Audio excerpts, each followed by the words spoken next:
আমি প্রথমেই দেখুন নারকেলটা ছাড়িয়ে নিচ্ছি এবং নারকেলটা এই কারণেই ছাড়িয়ে নিচ্ছি, আজকে যে রেসিপিটা এনেছি আমি আপনাদের কাছে, আমার একটা একান্ত অনুরোধ রইল আপনাদের কাছে, আপনারা আজকের এই রেসিপিটা সম্পূর্ণ ফুল ওয়াচ করবেন, তাহলেই বুঝতে পারবেন আজকের রেসিপিটা অন্যান্য রেসিপির থেকে কতটা সুন্দর, সুস্বাদু এবং আলাদা। একটু পেঁড়া, এগুলো হচ্ছে পেঁড়া, এই পেঁড়াগুলো আমি এর মধ্যে ভেঙে ভেঙে দিয়ে দিচ্ছি একটু সব। আজকের রেসিপি হচ্ছে নারকেলের দুধে নারকেলের ক্ষীর।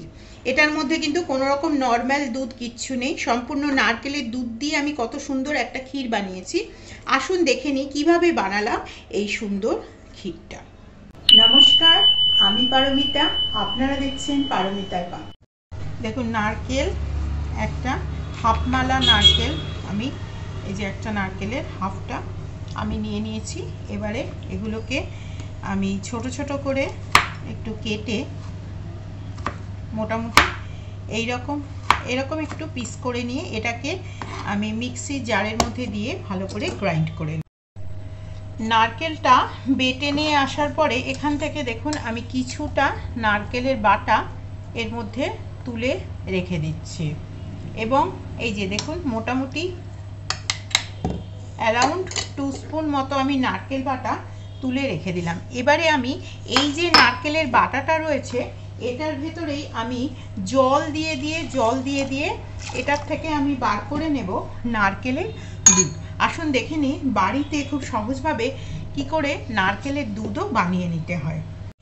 এই যে দেখুন একটা এরকম বাটির মধ্যে একবারে কিন্তু নারকেলের দুধ তৈরি হয় না, এই যে নারকেলের প্রথম রাউন্ডে যে দুধটা বেরোলো এটা হলো ঠিক দুধ, এটা সাধারণত আমরা মালাইকারি করতে ব্যবহার করে থাকি।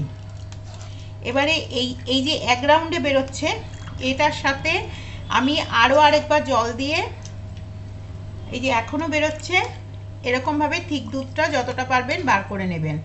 এবারে এটার মধ্যে দেখুন আমি আরও আরেকবার জল দিয়ে এটাকে সেম প্রসেসে আমি আরও আরেকবার বেটে নিয়ে আসবো। এইভাবে বেটে বেটে আমি 3 বার পর্যন্ত এটা থেকে দুধ বার করে নেব, আর সেটাই হবে প্রপার কোকোনাট মিল্ক।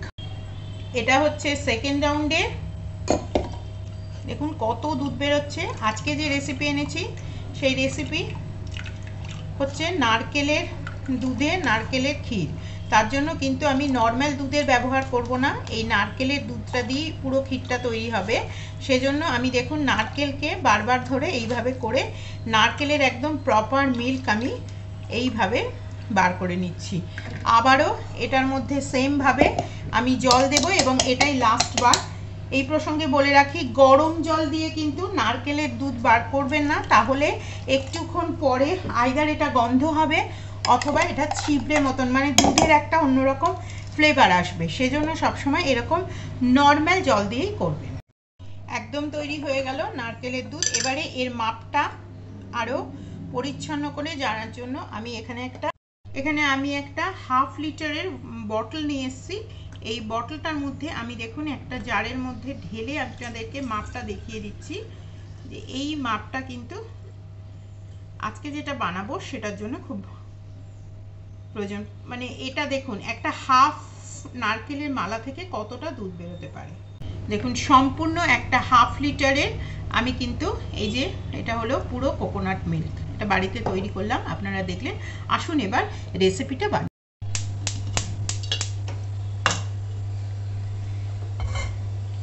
প্রথমে আমি কড়ার মধ্যে এই যে দুধটা পুরোটাই কোকোনাট মিল্ক, কোকোনাট মিল্কের সাথে আমি সামান্য একটু পরিমাণে জল মেশাবো। যেহেতু 1/2 লিটার আমি কোকোনাট মিল্ক দিয়েছি তার সাথে আমি দিচ্ছি এরকম 1/4 মতন বটলটার জল। এটা দিয়ে প্রথমে এটাকে খুব ভালো করে একবার বয়েল হতে দেব। এটা যখন দেখুন এই যে দুধটা মোটামুটি একটা ফুট ধরেছে, এই যে বুদবুদ হয়েছে, এই যে বুদবুদ মতন হয়েছে, তার মানে কিন্তু দুধটা একদম পারফেক্ট তৈরি হয়েছে, যেরকম দুধ ফোটে এরকমই।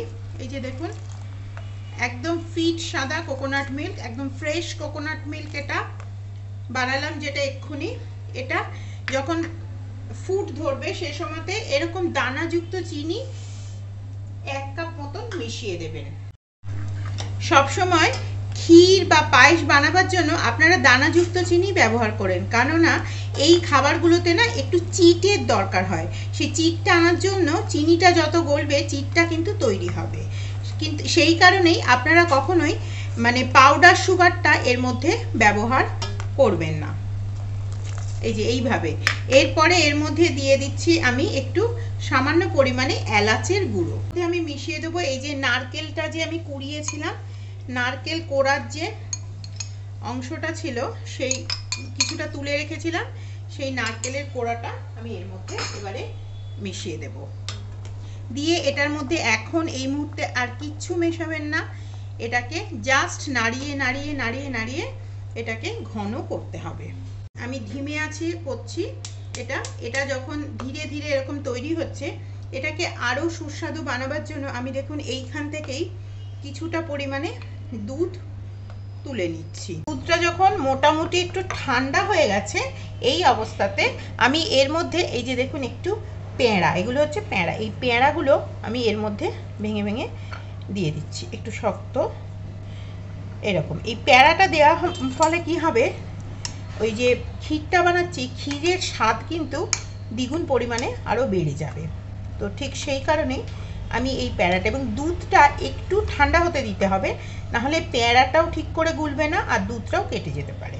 ঠিক সেই কারণে দেখুন একটা কি সুন্দর করে গুলে দিলাম, এই যে তৈরি হয়ে গেল একটা ঘন ব্যাটারের মতন। তাহলে এরকম ছোট ছোট টিপস ও ট্রিক্স পেতে অবশ্যই আপনারা আমার চ্যানেলটিকে সাবস্ক্রাইব করে রাখবেন এবং তার সাথে সাথে বেল আইকনটা বাজিয়ে রাখবেন।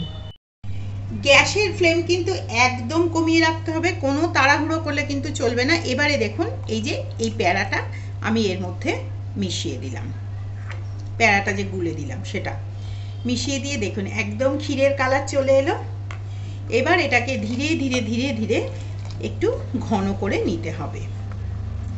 এর মধ্যে কিন্তু গুঁড়ো দুধ দিয়ে কোনো রকম শক্ত করবার চেষ্টা করবেন না, যেহেতু এটা নারকেলের দুধের তৈরি হচ্ছে, তাহলে কিন্তু এটার স্বাদটা একেবারেই অন্য রকমের এসে যাবে।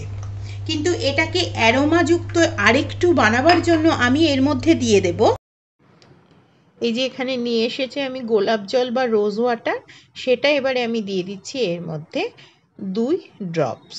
এই 2 ড্রপসই কিন্তু যথেষ্ট এটার একটা সুস্বাদু গন্ধ আনার জন্য।